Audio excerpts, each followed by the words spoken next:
Hello, my wonderful viewers, and welcome to another episode of Betty Adams Overanalyzes.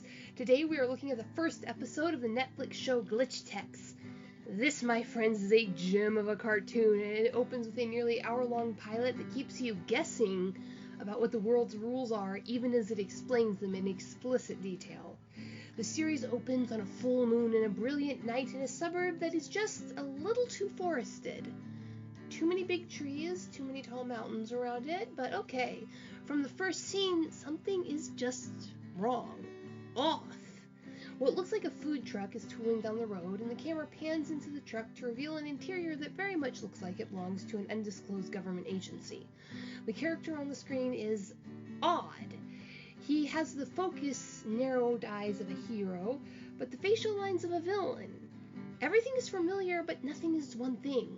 The van zeroes in on a target, a nice suburban house where the businesslike mom is trying to herd a pair of kids away from a video game towards the dinner table, while the hard-working, blue-collar dad sleeps on the chair. The game glitches, and the real world flies yet again as you are sent conflicting signals. A monster materializes from the digital world into the seemingly real world. So, this is a fantastic world. But the mother is as shocked and horrified as the kids are by this apparition, so this isn't normal? So is it an aberration in an otherwise grounded reality? Then the main character bursts through the door, literally. He slams a hole in the door with his fist and turns the handle on the inside to gain entry. This tells you a lot, but again, everything it tells you is conflicting. The front door of this cozy little suburban neighborhood was locked with both parents home. So this place leans more towards unsafe urban than who locks their doors rural, despite the near wilderness that was shown to surround the sparsely developed town. This person, presumably the main character, has at least slightly superhuman strength to be able to punch through an exterior door with his skinny geek arms, but not excessively superhuman strength because the door frame did hold against the blow and he had to turn the knob to open the door. He steps forwards with words that are calming and condescending. He saves the family from the monster with a sneer.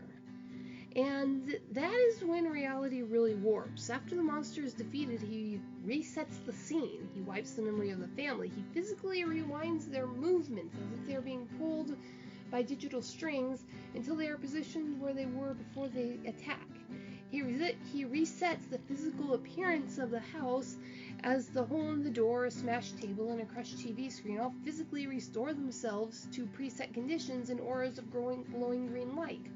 He smugly exchanges a glowing green cylinder for a glowing blue one in an H-shaped Hinobi gaming console, and tells the clearly non-responsive family, who won't recall a word of this, that Hinobi apologizes for the mess.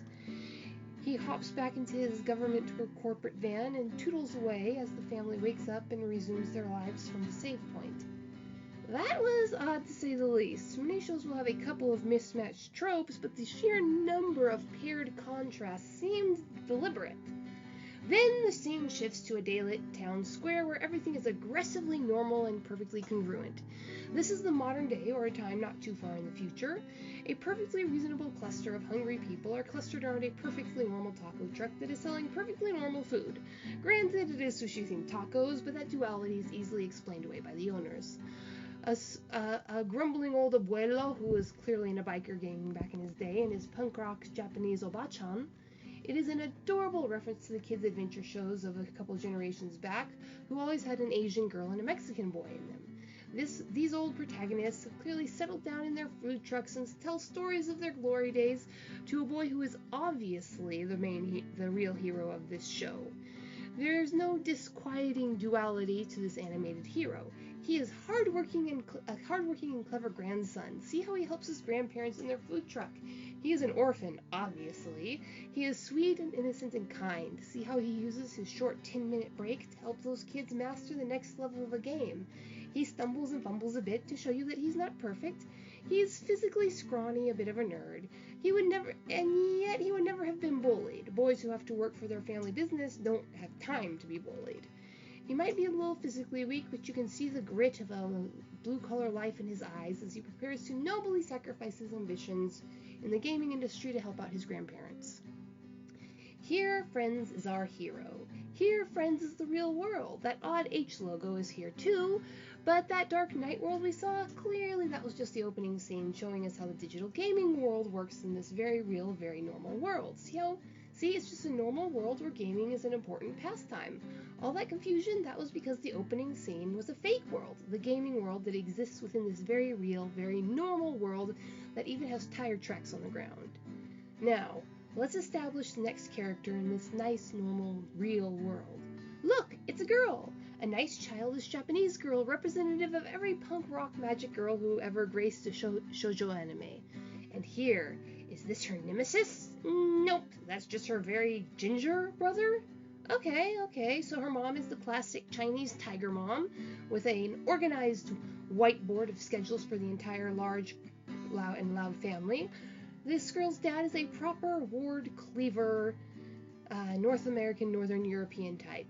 Mild-mannered and kindly, the girl is the odd one out in her family, in that neither parent sees her fascination with the Hinobi brand video games as a proper interest. The rest of the crowd of the siblings are all involved in sports that might earn them a scholarship. One little girl has got her karate gi on already. The annoying ginger brother is headed off to violin lessons. Serious stuff. Respectable pastimes. Here again is that duality, but in a perfectly normal system, in a perfectly normal world. Many families are like this. People have different interests. Yep, the boundary between the real and digital world are firmly established. That odd, that disquieting world of contradictions is clearly just the digital world that our protagonists will meet in. The only question now is, will our male and female protagonists be best friends or an adorable child's couple? The references to this Hinobi corporation increase again and again throughout the show, and then lead to the battle arena, where our two protagonists meet digitally, of course. The boundary between reality and fiction is clear. Even when the odd couldn't tell if he was the hero in the opening scene guy shows up in this real world, he is revealed to be simply a gamer, who looks just different enough from his online avatar that he is clearly part of the real world here. The battle begins, and it looks like we have a classic modern show on our hands. Boy meets girl, boy fights girl, boy and girl overcome their differences to work together to win the video game. They earn a battle-forged friendship that's maybe it will turn into romance. And the antagonist is clearly going to be the smug returning champion from the game. Yep, simple, basic, here's our reality. Look at it, so very perfectly normal. Here is the digital world. Look at it, so fantastic. Here's the normal world. Here the twain meet in this Hinobi gaming competition. And then reality breaches containment again. The lines blur. The mind wiping that was a cheap cop-out for the protagonist in the digital world, now it is an incredibly creepy violation of personhood in this solidly real world ward cleaver world of tired ba-chans and overprotective abuelos. That reality-altering power that was mildly curious in the fantastic digital world, it is somehow terrifying in this world of the ward cleavers and his middle-class family.